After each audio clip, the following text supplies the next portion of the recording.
In your book, God So Loved the World, you discuss a correlation between the new transphysical form of near-death experiences and Jesus' risen appearance.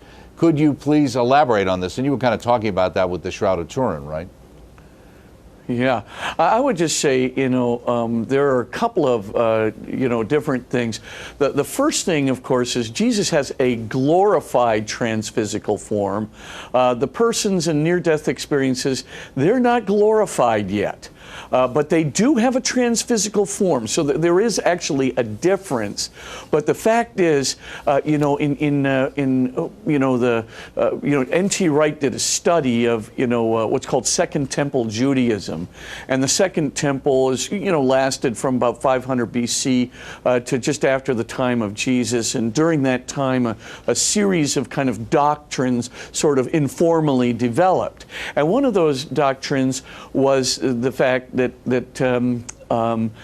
when you were raised from the dead and the general resurrection of the dead, Jewish people believed that it was going to be a resuscitation kind of my physical body. I mean, it would now be incorruptible, but it would basically be like my physical body is now.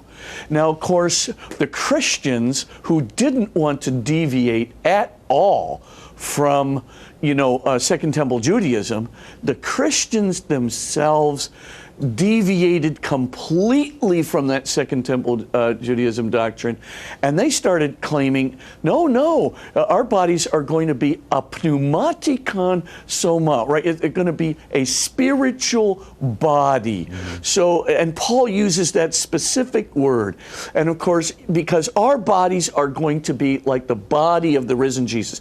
So when the apostles saw the risen Christ, he wasn't just like a physical body made incorruptible. He's now a spiritual and glorified body.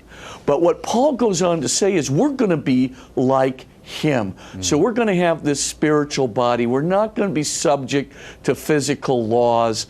And this is precisely one of the parallels we find with near-death experiences.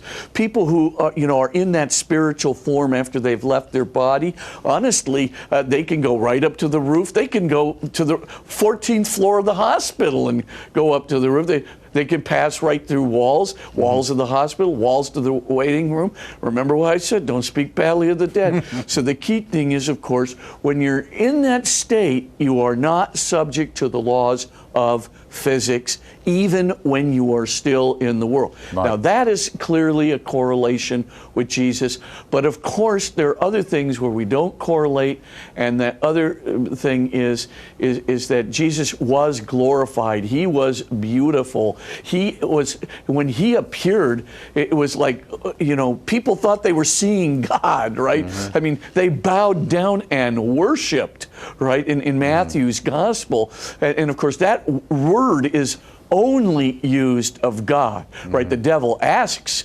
Jesus to do that of him, but of course Jesus says, no, you shall worship the Lord your God, him alone shall you serve. But the key thing is that word is used very rarely, but in the description of Jesus' appearance to the disciples are bowing down and worshiping. So there's something very much beyond, we share the transphysical experience, but we don't share the glorified part of that experience.